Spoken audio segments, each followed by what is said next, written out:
Para peretas yang diduga bekerja untuk rezim Korea Utara berhasil menguangkan setidaknya 300 juta US dollar atau sekitar 4,9 triliun rupiah dari hasil perampokan kripto sebesar 1,5 miliar US dollar atau 24,6 triliun rupiah.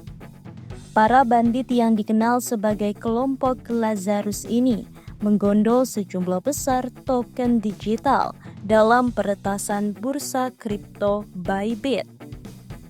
Dengan total nilai 1,5 miliar US dollar atau 24,6 triliun rupiah, perampokan ini memecahkan rekor sebagai yang terbesar dalam sejarah. Sejak saat itu, terjadi permainan kucing-kucingan untuk menghalangi para peretas merubah kripto menjadi uang tunai. Para ahli mengatakan kelompok ini bekerja hampir 24 jam sehari, dan dana itu kemungkinan digunakan untuk pengembangan militer rezim Korea Utara.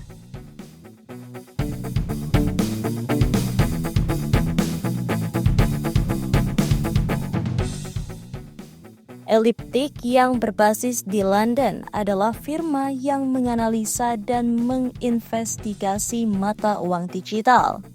Dari semua pelaku kriminal yang terlibat dalam kripto, Robinson menyebut Korea Utara adalah yang terbaik dalam pencucian mata uang digital.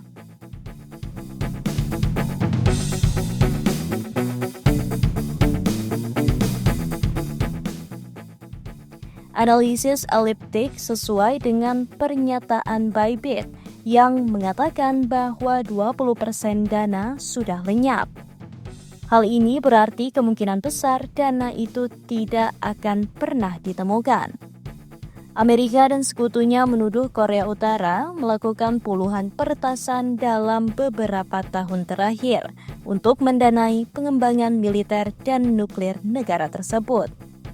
Pada 21 Februari, para bandit meretas salah satu pemasok Bybit untuk secara diam-diam mengubah alamat dompet digital yang digunakan untuk mengirim 401.000 koin kripto Ethereum.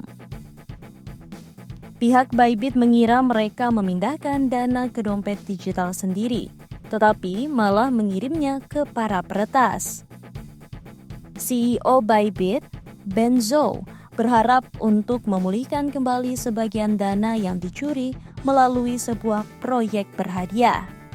Ben Zhou, CEO Bybit, meyakinkan konsumen bahwa dana mereka tidak ada yang diambil. Perusahaan mengganti koin yang dicuri menggunakan pinjaman dari investor. Zhou menambahkan pihaknya sedang berperang melawan Lazarus.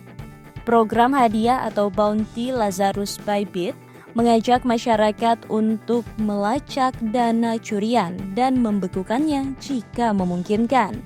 Semua transaksi kripto tercatat di blockchain publik sehingga dana tersebut bisa dilacak saat dipindahkan oleh kelompok Lazarus. Jika peretas mencoba menggunakan layanan kripto umum untuk mengubah koin menjadi uang biasa seperti dolar Amerika Serikat, koin tersebut bisa dibekukan oleh perusahaan jika dicurigai terkait kejahatan. Sejauh ini, sudah ada 20 orang yang membagi hadiah lebih dari 4 juta US dollar atau 65,6 miliar rupiah karena berhasil mengidentifikasi 40 juta US dollar atau 656 miliar rupiah dari uang curian dan memberitahu perusahaan kripto agar memblokir transfer. Namun, para ahli pesimis, sisa dana bisa dipulihkan mengingat keahlian Korea Utara dalam peretasan dan pencucian uang.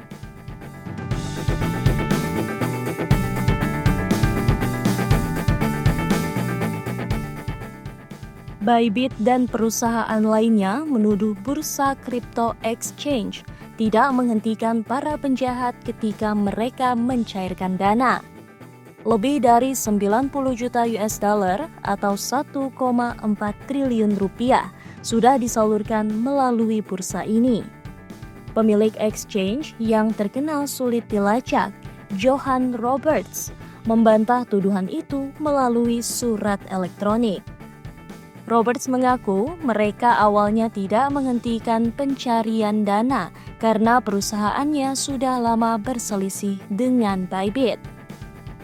Selain itu, dia mengatakan timnya tidak yakin koin-koin itu benar-benar berasal dari peretasan.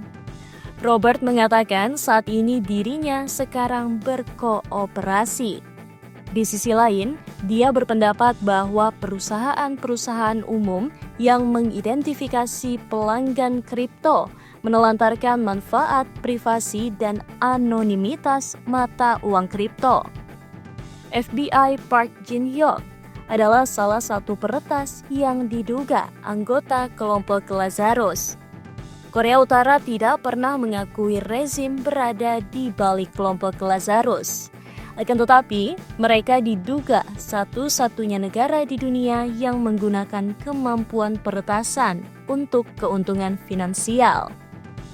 Peretas kelompok Lazarus sebelumnya menargetkan bank, namun dalam 5 tahun terakhir, mereka mengkhususkan diri menyerang perusahaan mata uang kripto.